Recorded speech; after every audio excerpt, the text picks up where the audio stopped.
Second day of pads. I'm really fired about that. First day, got off to a nice day, good physicality. Got the guys out, got used to it. You can see the guys like just trying to get better. You can see the competitive nature coming. Hey, Carl. You can see the competitive nature coming out of those guys. You can see everything that's happening with the football team, which you like, and you can see the competitive edge, right? You see the offense got, the edge yesterday with the physicality, with some of the ways they were able to run the football and some of the things we had to do up front with letting those guys and getting off the ball and starting fast and speed off the ball. And I love to see the response today from the defense, even though they were able to come back in Team 3. But, we kind of used the example the other day of, you got to get going right from the beginning. You can't start in the third quarter, and the guys got going later, and we got some things going on defense, but you want to get that thing going right away. And it'd be fun to watch the response today from the guys and how they go out and how they attack the day. And with that, I open up questions. We actually let go of Polk and signed Black at safety this morning. Obviously, that's something that you guys will see just to get ahead of that and let you know what we did there. Obviously, the depth at safety was a concern, and we were heavy at receiver. Polk did a really nice job, and, we'll see. You never know how things happen in this league. You got Jalen Walker out there today?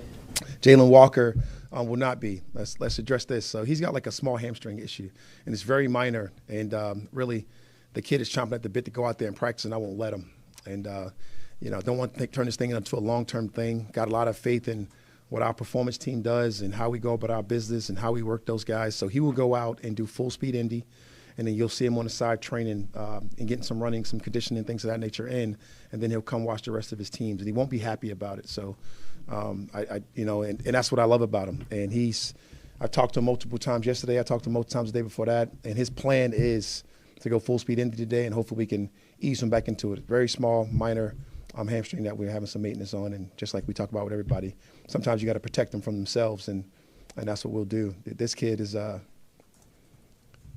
he's wearing me out trying to get out there and practice, and I love that about him, and I love that about our group and our team. What's the case he makes when he wants to get back out there? What's the thing? It's not a case, he just tries to intimidate. He was look. He's a very intimidating guy.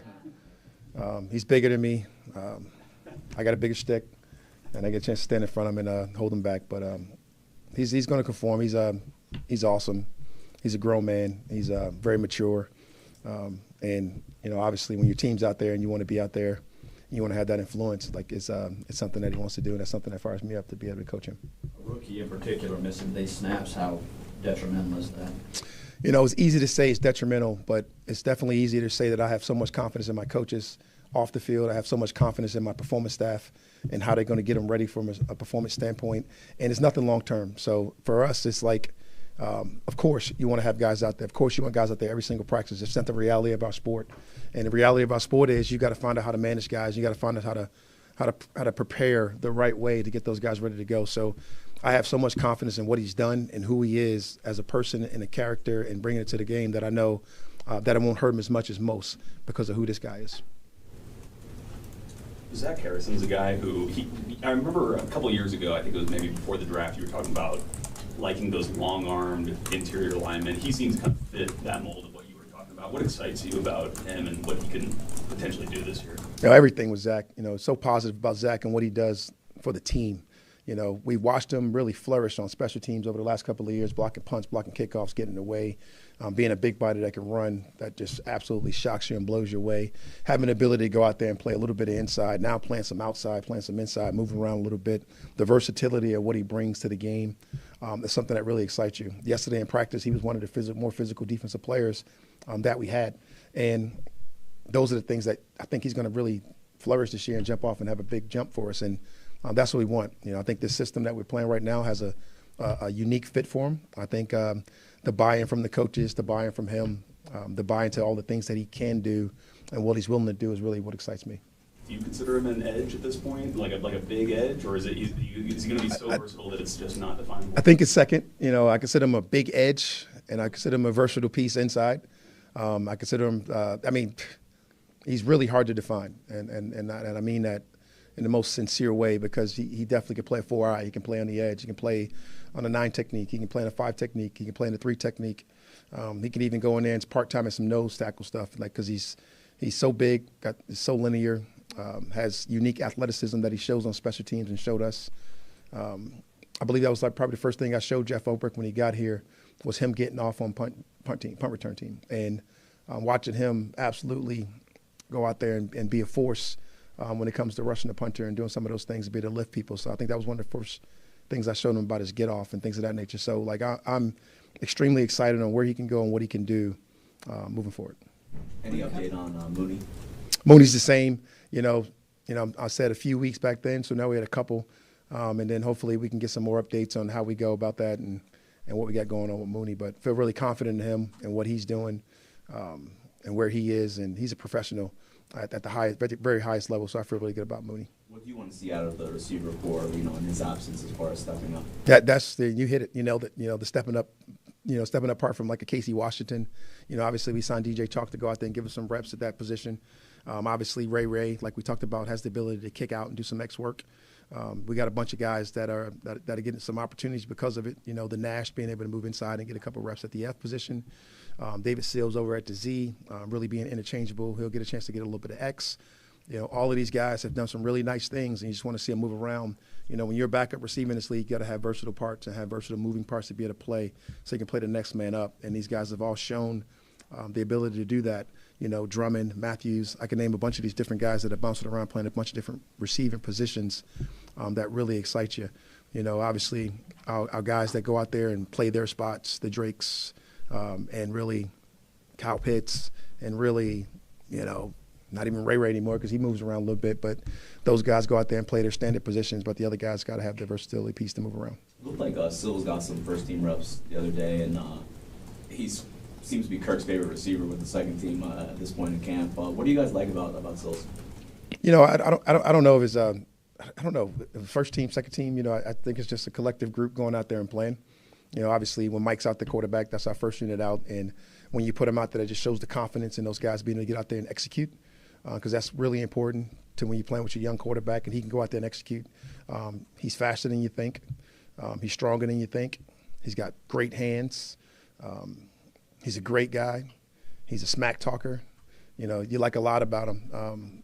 And what I really love about him is the crossover talk that you get from the defensive backs. When you talk to Alfred, you talk to all of those guys that play against him, and they talk about how uniquely his skill set is and some of the things that he can do. Kind of fires you up. Not really a guy that was on the radar, coming into campus. As far as we go, maybe, you guys are different. Yeah, you kind of get a look behind the scenes at some of the things from the offseason. It's too hard looking at it for you guys at the time that you get to be around them. But for us, you get a little bit more. You get a little bit more of the personality, a little bit more of the meat room character. You get a little bit more of what it looks like when you talk about the details of the routes. And then obviously right now, he's put the work in when he's gone away from camp and been able to come back and be able to do some really good things and really fires us all up. Raheem, I know you had Ray here last year return kicks. David Williams goes free agent. You bring Jamal Agnew in. How deep is this return pool in terms of what you're looking for as it contributes to that part of the game that I know you talked about in the offseason? You want to get more out of it. Well, we went out and got Agnew this offseason. Got a chance to talk to him. Marquise does a great job of beating down my door and talking about the competition and revving it up just across the board on special teams in general. But to get Agnew in here, and we know his history, what he's been able to do, and to watch him get back to where he's going to be and to give him an opportunity to go do some of those things really excites me. But knowing you have a guy like Ray, knowing you have guys in here like Mike Hughes, knowing you have guys in here who have done some really good things for us, whether it be Natron Brooks, have done some good things in the return game for us that can give us a little bit of juice, definitely gives you a nice sense of, I can't wait to see it. Obviously, let's not kid ourselves. The kickoff return game is still very new, right, to everybody, right? Went through it a year last year. Still looks weird to most of us, and we're working through that. So we got a chance to see that and what Agnew thinks about it and what it looks like for him, and some of the other guys as well. And then obviously the punt return game, just trying to get a first down. We got a bunch of guys I feel like are capable of doing that for us while possessing the football and maintaining the possession for us to make sure we can ensure our offense gets a chance to go out there and be productive. Were you and Marquise involved in any of this league feedback and the changes of the dynamic? I know the rules have been adjusted a little bit. I'm not going to tell you that it was me, but definitely Marquise. When it comes to special teams, I got a lot of faith in my experts, and Marquise Williams is certainly one of the experts when it comes to teams. And when you talk about the new dynamic kickoff, as we call it, along with him, the committee, and all the guys that were involved with that, with the special teams group, Rich McKay, all those guys, they did such a great job of bringing the play back. So you're really fired about that, and that was the main thing. And I think, this year we will even have more of the play, and I think they get a chance to see it break out, this year. And I think that's what excites the fans. I think that's what excites us. It excites the coaching staff and like all the different aspects that go into that. Oh wow, look at this! A question from you. This is new. So much has been made about James and Jalen, but talk about Xavier and how he's progressed along and working with the safety group. I can talk about those other two rookies. To be honest, Watts is an adult. It's the easiest way for me to put it. He is serious. There's not a lot funny to him. He's very conscientious.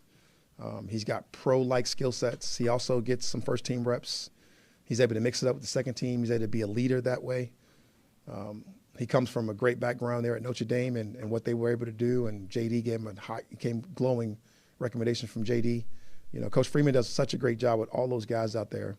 I seen Ryan Clark out the other day, and Ryan Clark's son obviously played at Notre Dame, so Ryan Clark just raves about him. And then when you get a chance to be with him in person, it's almost like I don't even want to mess up his flow. I just kind of go with him and hit him with a couple things, and I almost treat him not on a Jesse Bates level, but very close, very similar, probably what a Jesse Bates probably was as a rookie. When you talk about a serious, demeanor guy that's got the ability to be able to play early. And quite honestly, it's very similar to what Jordan Fuller was as a rookie when he played as a 6th-round draft pick coming into L.A. and starting, right? And he's had those things. So, you got two real professionals that started a lot of football games in the National Football League at the safety position, with Watt coming in, joining those guys, bringing that serious demeanor, along with DeMarco Hams coming back, bringing that serious competition, and Thompson being back there. And obviously we picked up one yesterday in Black. It's a really cerebral group, smart guys, and Rudy is doing, Mike Rutenberg is doing such a great job with those guys and getting the details and everything that we want to get done. So they want to give you a nickname so you don't ask me who Rudy is later. How invaluable is it to have Jesse Bates working alongside someone like Xavier? Jesse is valuable on so many different levels. I can't even elaborate on that, but to have him work directly with the guy across from him, both being very highly competitive, both being very cerebral like we talked about, both having a unique skill set of being a visual player on the quarterback and being able to pick up things very quickly. I noticed that from day one in rookie minicamp, how quickly he can transition from the classroom to the field, and those are the things that really fire you up. And Jesse just adds that to him, right? We were in there yesterday, and you go in that room, it's funny, it's like sitting in your Ivy League, right, of your team, and you're looking at the notes, and it's just impressive, right? You look at Jordan Phillips' notebook, and it's the color-coded with the old school tabs, right? Then you got Jesse there, 2 iPad man, right? 2 iPad Note 1, got his iPad here with the video, got all the stuff he's going to steal from the Falcons wherever he does in life and when he becomes a coach.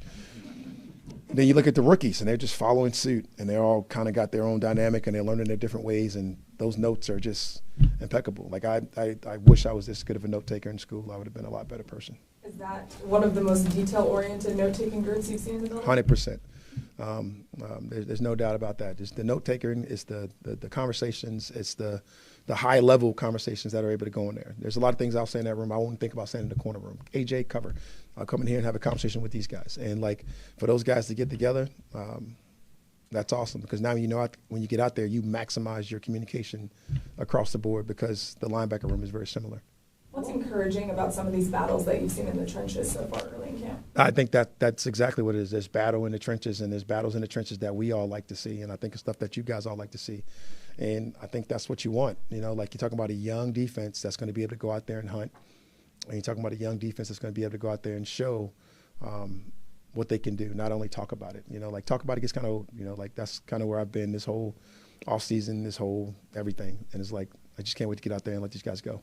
When do you guys really start to separate themselves in the battles like that? Is it joint practices? Is it not to the preseason? I mean, how can you really judge? For me, Allison, it happens in those joint practices when those highly competitive moments happen, when you're talking about the situations that the coaches control and you know it's going to happen and you get pinpoint eyes on them and things of that nature. I really love it in those moments for me. Those are the things that you can mitigate the most injury and things of that nature. Obviously the preseason gives you a great walk of it as well. Those moments are really big time. You can simulate it like we did last year, within our scrimmage and set settings and things of that nature, but I thought it was really helpful for our team. But I think all of those moments where it becomes coaches off the grass, we simulate it a little bit in period a day or maybe 2 periods a day. when I kick lead off the field and things of that nature. But it's those are the best opportunities to see what your guys got and what they can take to the field. You mentioned Agnew a second ago, and Terry brought him up as an example of a player that you showed the team, I guess when he was signed, I believe, but you put clips, his highlights kind of in front of the team. Did you get that from a previous coach, and why is that important for you to do? Where did I get that from? No, I just kind of had an idea one day, just kind of throw up a highlight of the team, the different teammates. And I got probably the best video guy in the National Football League, and anybody that I work with is a video guy. I love you guys too.